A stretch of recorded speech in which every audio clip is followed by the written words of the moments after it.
Daily ডোজে আরো একটি নতুন এপিসোড শুরু করা যাক। প্রথম খবরটি আসছে ভারতীয় রেলের তরফ থেকে।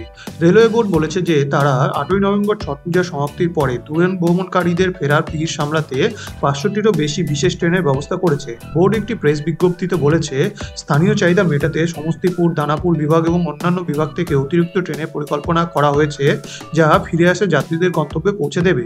এতে বলা হয়েছে যে ছট পূজার ভিড় 8ই নভেম্বর সূর্যোদয়ের পরে শুরু হতে চলেছে এবং সেই দিনে উচ্চ যাত্রীদের প্রবাহের জন্য 164টি বিশেষ ট্রেনের ব্যবস্থা করা হয়েছে।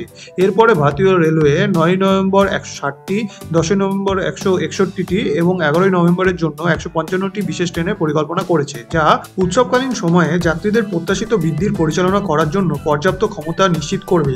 রেলওয়ে বোর্ডের মতে, 4 নভেম্বর ভারতীয় রেলে একদিনে রেকর্ড সংখ্যক 120.72 লক্ষ যাত্রী বহন করেছে, যার মধ্যে 19.43 লক্ষ সংরক্ষিত যাত্রী এবং 101.29 লক্ষ অসংরক্ষিত যাত্রী অন্তর্ভুক্ত ছিল।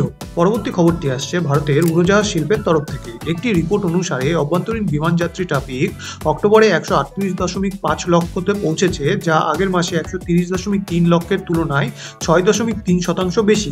ক্রেডিট রেটিং সংস্থা ইকরা এর তথ্য অনুসারে অক্টোবরে অভ্যন্তরীণ বিমান যাত্রীদের ট্রাফিকের বার্ষিক প্রবৃদ্ধি ছিল 9.6% এবং যা অক্টোবরে 2019-এর 122.8 লক্ষ প্রাক কোভিড স্তরের তুলনায় 12.8% বেশি। চলতি অর্থ বছরের প্রথম 7 মাসে অভ্যন্তরীণ বিমান যাত্রী ট্রাফিক দাঁড়িয়েছে 932 লাখে, যার বছরে 5.9% বৃদ্ধি নির্দেশ করে। একই সাথে ভারতের বাহকদের জন্য আন্তর্জাতিক যাত্রী ট্রাফিক দাঁড়িয়েছে 162.6 লক্ষতে, যা এবছরে 16% বৃদ্ধি নির্দেশ করে। রিপোর্টে আরও বলা হয়েছে, 2024 সালের অক্টোবরে এয়ারলাইন্সের সক্ষমতা স্থাপনের পরিমাপ অক্টোবর 2023 সালের তুলনায় 7.6% বেশি এবং সেপ্টেম্বর 2024 সালের তুলনায় 5.2% বেশি ছিল। প্রতিবেদনে যোগ করা হয়েছে, ভারতীয় বিমান শিল্পের দৃষ্টিভঙ্গি স্থিতিশীল রয়েছে, যা অভ্যন্তরীণ বিমান যাত্রীদের পরিবহনের মাঝারি বৃদ্ধির প্রত্যাশা এবং ফাইন্যান্সিয়াল ইয়ার 2025 সালের তুলনামূলকভাবে স্থিতিশীল খরচের পরিবেশের দ্বারা চালিত হয়েছে। ব্যবসার উচ্চ স্থির খরচ প্রকৃতির কারণে শিল্প উপার্জনে পুনরুদ্ধারের গতি ধীরে ধীরে হতে পারে। পরবর্তী খবরটি আসছে কর্ণাটক মেট্রোর তরফ থেকে। কর্ণাটক মেরিটাইম বোর্ড প্রস্তাবিত ম্যাঙ্গালুরু ওয়াটার মেট্রো প্রকল্পের জন্য মূল অধ্যয়ন শুরু করতে প্রস্তুত। প্রকল্পটির লক্ষ্য গুরুপুর থেকে নেত্রবতী নদীর ধারে ওয়াটার মেট্রো পরিষেবা চালু করা, যা কোচির জল মেট্রো সিস্টেমের আদলে তৈরি করা হবে। কেএমবির একজন প্রবীণ কর্মকর্তার মতে, বাজল থেকে মারাবর ব্রিজ পর্যন্ত 30 কিলোমিটারের পথটি বিস্তৃত হবে, যা 17টি পয়েন্টকে সংযুক্ত করবে। প্রকল্পটি পর্যটনকে উৎসাহিত করতে, বিনোদনের সুযোগ বাড়াতে এবং শহরে যানজট কমানোর জন্য কল্পনা করা হয়েছে।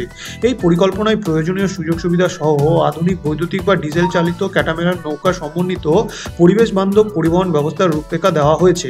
সম্ভবত অধ্যয়ন স্টেশনের স্থান নির্ধারণ করবে, চাহিদা সংযোগ এবং জমির প্রাপ্যতা ও স্থায়িত্বের উপর দৃষ্টি নিবদ্ধ করে। পরামর্শদাতারা বিভিন্ন পরিষেবার পরিস্থিতি বিবেচনা করে আগামী 25 বছরের চাহিদার প্রজেক্ট করবে।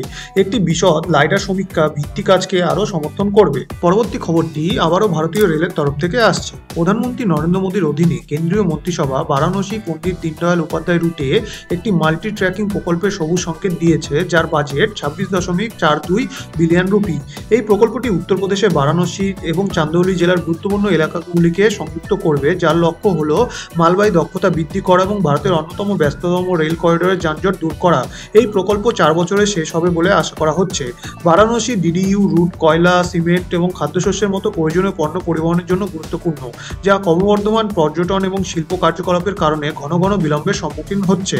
এটি মোকাবেলার জন্য প্রকল্পটি 3য় এবং 4র্থ রেল লাইন চালু করবে এবং গঙ্গা নদীর ওপর একটি রেল সড়ক সেতু নির্মাণ করবে। এই আপগ্রেডগুলি রুটের মাল বহনের ক্ষমতা বার্ষিক 28 মিলিয়ন মেট্রিক টন বৃদ্ধি করবে বলে আশা করা হচ্ছে।